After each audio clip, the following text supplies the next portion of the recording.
Qytetarët në Kosovë sot janë drejtuar kutive të votimit në zgjedhjet e parakohshme parlamentare, një proces ky i rëndësishëm që pritet të përcaktojë përbërjen e re të kuvendit, por edhe drejtimin e ri politik të Kosovës. Mbi 2 milion qytetarë me të drejtë vote kanë të drejtë të shprehin vullnetin e tyre demokratik, ndërsa në këto zgjedhje do dalin 120 deputet të rinj të kuvendit të Kosovës.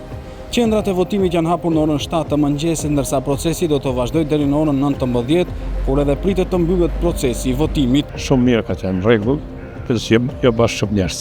Rregull, që kanë rregull, të vëmë mirë, shumë mirë. Si mirë është shumë lehtë. Sipas Komisionit Qendror të Zgjedhjeve, në garën elektorale marrin pjesë 22 parti politike dhe 3 koalicione parazgjedhore. Të drejtë vote kanë rreth 2 milion qytetarë, përfshirë edhe votuesit nga diaspora. Për mbarvajtjen e procesit zgjedhor janë angazhuar mbi 100 prokurorë të shtetit dhe zyrtarë të sistemit prokurorial, të cilët do të monitorojnë procesin në gjithë territorin e Kosovës deri në përfundimin e votimit. Interesimi i qytetarëve për të votuar pritet të jetë një nga treguesit kryesor të këtyre zgjedhjeve, ndërsa vëmendja e opinionit publik dhe faktorit ndërkombëtar mbetet e fokusuar te mbarvajtja e procesit dhe rezultati që do të prodhojë vota e qytetarëve. E dita e sotshme konsiderohet si një ditë vendimtare për skenën politike të Kosovës. Rezultatet e këtyre zgjedhjeve do të përcaktojnë nëse vendi është gatshëm të dalë nga kriza politike apo të vazhdojë në një pasiguri tjetër politike.